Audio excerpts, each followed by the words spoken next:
Baik, selamat sore semuanya. Kami dari kelompok 6 ingin membawakan materi PPN dan PPNBM. Next.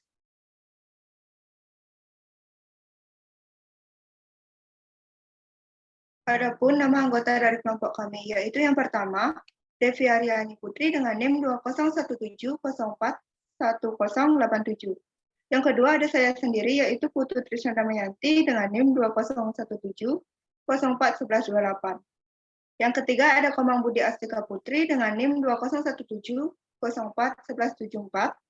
Yang keempat ada Esa Kurniawan Adenasa dengan NIM 2017041216. Dan yang terakhir ada Putu Devi Damayanti dengan NIM 2017041240. Next. Dalam materi kami kali ini, kami akan membahas mengenai pelaporan PPN, bentuk SPT, masa PPN, pajak penjualan atas barang mewah atau PPNBM, karakteristik PPNBM, BKP tergolong mewah, dasar pengenaan PPNBM, tarif PPNBM, dan perhitungan PPN. Yang pertama ada pelaporan PPN. Pelaporan PPN diisi dengan lengkap, benar, serta harus ditandatangani oleh yang pertama pengurus atau direksi bagi PKP badan, dan yang kedua wajib pajak yang tercantum dalam NPWP dan nomor pokok PKP.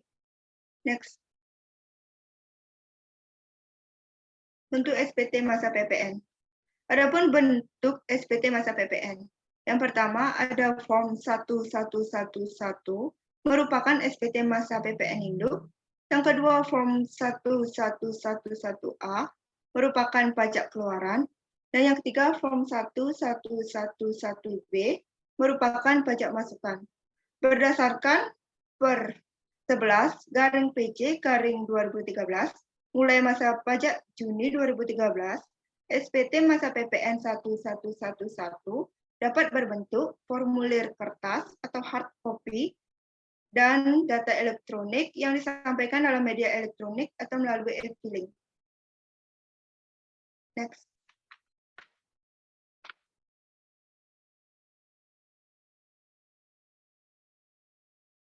Pajak penjualan atas barang mewah, PPNBM. Adapun pengertiannya yaitu PPNBM adalah pajak yang dikenakan selain pajak pertambahan nilai atau PPN untuk penjualan barang-barang mewah.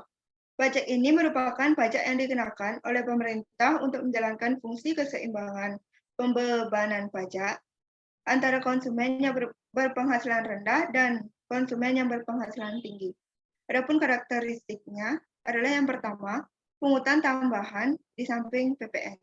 Yang kedua, hanya dipungut sekali pada saat impor BKP yang tergolong mewah, dan penyerahan BKP yang tergolong mewah yang dilakukan oleh pengusaha yang menghasilkan. Yang ketiga, tidak dapat dikreditkan. Dan yang keempat, apabila eksportir mengekspor barang BKP yang tergolong mewah, PPNBM yang dibayar saat perolehan dapat diminta kembali. BKP tergolong mewah akan dibacakan oleh rekan saya. Baik, terima kasih.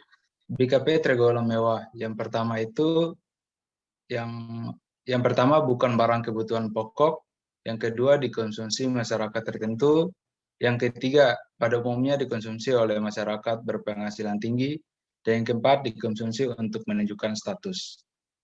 Selanjutnya ada dasar pengenaan PPNBM. Yang pertama, tidak memperhatikan siapa pengekspor barang kena pajak tersebut. Yang kedua, serta tidak memperhatikan apa impor tersebut dilakukan dengan secara terus-menerus atau hanya sekali saja.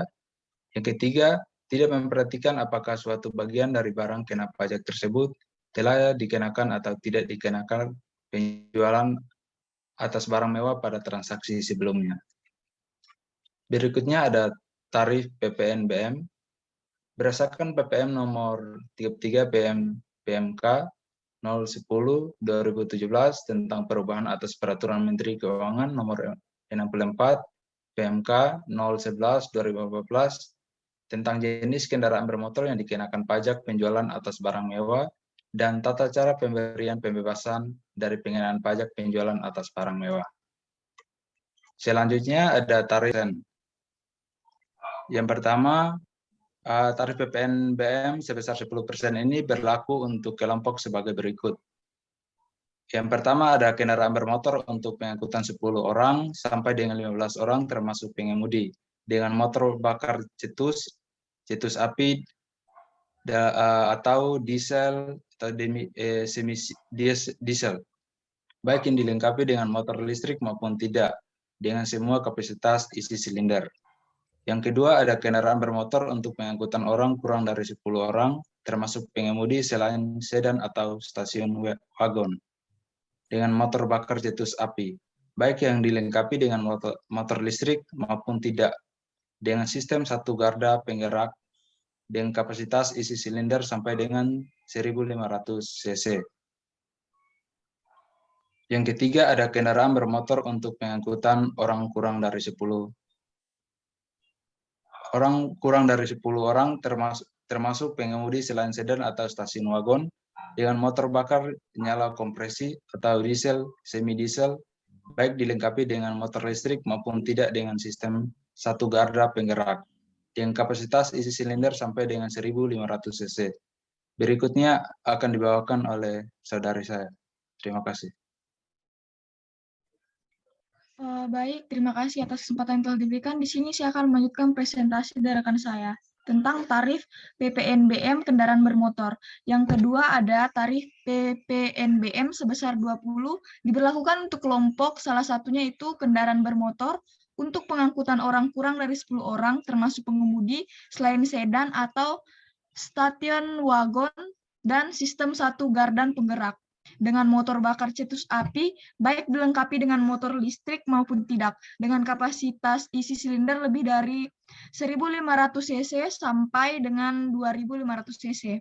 Yang ketiga, ada tarif PPNBM sebesar 30% diberlakukan untuk kelompok, salah satunya itu kendaraan bermotor untuk pengangkutan orang kurang dari 10 orang termasuk pengemudi dengan motor bakar cetus api, baik yang dilengkapi dengan motor listrik maupun tidak, dengan kapasitas isi silinder sampai isi 1.500 cc untuk sedan atau stasiun wagon dengan sistem dua gardan penggerak.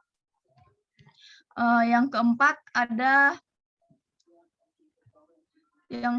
ada tarif PPNBM sebesar 40% diberlakukan untuk kelompok, salah satunya kendaraan bermotor untuk pengangkutan orang kurang dari 10 orang, termasuk pengemudi selain sedan atau stasiun wagon dengan motor bakar cetus api, baik yang dilengkapi dengan motor listrik maupun tidak, dengan sistem satu gardan penggerak, dengan kapasitas isi silinder lebih dari 2.500 cc sampai dengan 3.000 cc.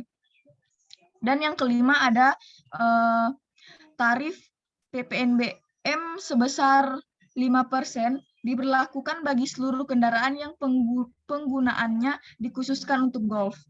Dan yang keenam ada tarif PPNBM 60% diberlakukan untuk kelompok salah satunya itu kendaraan bermotor beroda 2 dengan kapasitas isi silinder lebih dari 250 cc sampai dengan 500 cc, yakni sepeda motor termasuk moped dan sepeda yang dilengkapi dengan motor tambahan dengan atau tanpa kereta pasangan sisi termasuk kereta pasangan sisi. Nah, untuk tarif PPNBM selanjutnya akan dilanjutkan oleh rekan saya. Terima kasih. Baik, di sini saya akan melanjutkan presentasi yaitu tarif PPNBM yang ketujuh, yaitu tarif PPNBM 125% diberlakukan untuk beberapa kelompok, salah satunya adalah kendaraan bermotor untuk pengangkutan kurang dari 10 orang termasuk pengemudi dengan motor bakar cetus api dilengkapi dengan motor listrik maupun tidak, dengan kapasitas isi silinder lebih dari 3.000 cc yang terdiri dari sedan atau stasiun wagon, selain sedan atau stasiun wagon dengan sistem satu gardan penggerak dan dengan sistem dua gardan penggerak. Selanjutnya yaitu tarif PPNBM non kendaraan bermotor.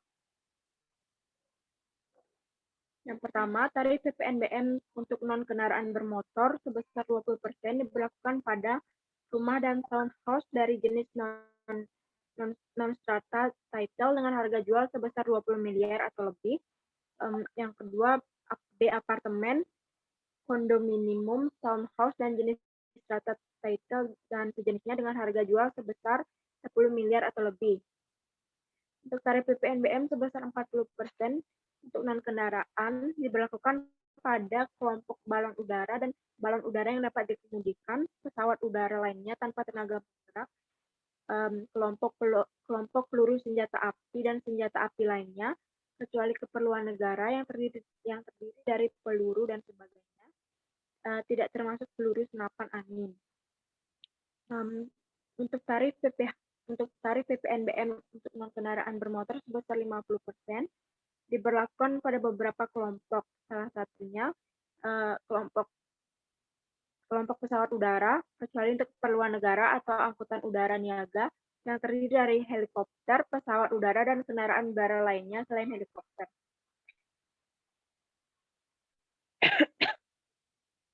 Untuk tarif PPNBM yang keempat, sebesar 75% diberlakukan kepada kapal pesiar, kapal ekskursi, dan kendaraan air semacam yang dirancang untuk pengangkutan orang, kapal feri, dan semua jenis, kecuali untuk kepentingan negara atau angkutan umum. Baik, untuk materi selanjutnya akan dibacakan oleh rekan saya.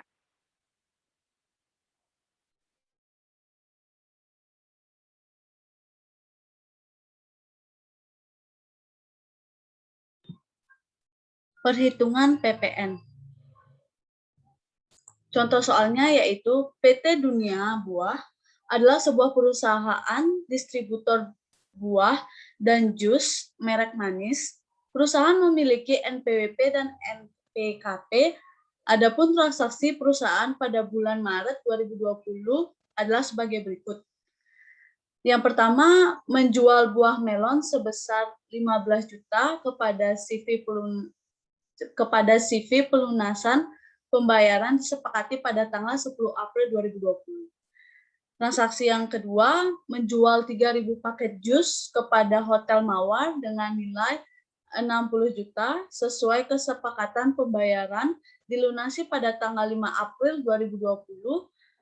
PT Dunia Buah mengeluarkan faktur pajak nomor 010.120.000.00001 tanggal 9 Maret 2020 atas transaksi tersebut. Nomor 3, PT Dunia Buah memberikan paket hadiah berupa 2.000 jus buah kepada masyarakat di lingkungan perusahaan dalam rangka Hari Raya Nyepi. Atas transaksi tersebut, perusahaan mengeluarkan faktur pajak nomor 010.000.004 tanggal 26 Maret 2020 dengan nilai 20 juta rupiah. Transaksi nomor 4 yaitu perusahaan menjual 1 unit mesin pres buah kepada CV Jeruk sebesar 80 juta. Perusahaan membeli mesin tersebut dengan nilai 150 juta pada tahun 2018 lalu. Atas transaksi tersebut, perusahaan mengeluarkan faktur pajak tanggal 30 Maret 2020 dengan nomor 010.0000006.